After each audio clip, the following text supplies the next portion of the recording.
High friends, మంగళవారం double ధమాకాలో first match number 21 KKR versus Lucknow Super Giants. ఈ రెండు జట్ల మధ్య ప్లేయింగ్ 11 ఏంటి, హెడ్ టు హెడ్ లో ఏ జట్టు స్ట్రాంగ్ గా ఉంది, అలాగే డబల్ ధమాకాలో ఫస్ట్ మ్యాచ్ ఎవరు గెలవబోతున్నారు అనే విషయం గురించి తెలుసుకునే ముందు మన ఛానల్ ని ఎవరైతే కొత్త వాళ్ళు వాచ్ చేస్తున్నారో తప్పకుండా మన ఛానల్ ని సబ్స్క్రైబ్ చేసుకుని వీడియోకి ఒక లైక్ అయితే కొట్టండి. అలాగే ప్రీవియస్ వీడియో లేక ప్రిడిక్షన్ కూడా ఒకసారి చెక్అవుట్ అయితే చేసుకోండి. ఇక లేట్ చేయకుండా ఈ రెండు జట్ల మధ్య ప్లేయింగ్ 11 చూసుకున్నట్లయితే ముందుగా Lucknow Super Giants Mitchell Marsh, Aiden Markram, Nicholas Pooran, Rishabh Pant captain, Ayush Badoni, David Miller, Abdul Samad, Shardul Thakur, Avesh Khan, Divesh Singh, Ravi Bishnoi.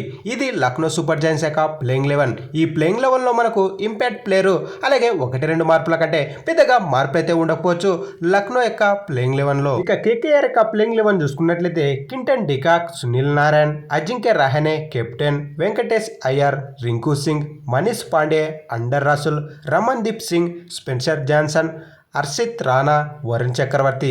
ఇది కేకేఆర్ యొక్క ప్లేయింగ్ 11. ఈ ప్లేయింగ్ 11లో 1-2 మార్పుల కంటే పెద్దగా అయితే మార్పులు అయితే చేయకపోవచ్చు కేకేఆర్ యొక్క ప్లేయింగ్ 11లో. ఇక ఈ రెండు జట్ల మధ్య హెడ్ టు హెడ్ లో ఏ జట్టు స్ట్రాంగ్ గా ఉంది అనే విషయానికి వచ్చినట్లయితే ఈ రెండు జట్ల మధ్య టోటల్ గా 5 మ్యాచెస్ అయితే ఆడడం జరిగింది. ఇందులో మనకు కేకేఆర్ జట్టు 2 మ్యాచ్లు అయితే విజయం సాధించింది లక్నో పైన. అలాగే లక్నో సూపర్ జాయింట్స్ కేకేఆర్ పైన 3 మ్యాచ్లు అయితే విజయం సాధించింది. అలాగే లాస్ట్ 3 మ్యాచ్ల్లో చూసుకున్నట్లయితే కేకేఆర్ జట్టు లక్నో పైన 2 మ్యాచ్లు అయితే విజయం సాధించింది. అలాగే లక్నో కేకేఆర్ పైన 1 మ్యాచ్లు అయితే విజయం సాధించింది. ఇక్కడ హెడ్ టు హెడ్ లో అప్పర్ హ్యాండ్ లక్నోది అని చెప్పుకోవచ్చు కేకేఆర్ పైన.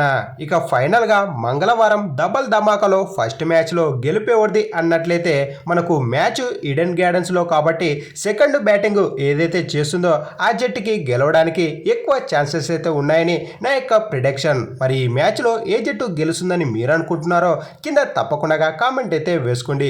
ఇక ఫైనల్ గా వీడియో నచ్చినట్లయితే తప్పకుండా మన ఛానల్ ని సబ్స్క్రైబ్ చేసుకుని వీడియోకి ఒక లైక్ అయితే కొట్టండి. అలాగే ఈ వీడియోని మీ ఫ్రెండ్స్కి అయితే షేర్ చేయండి.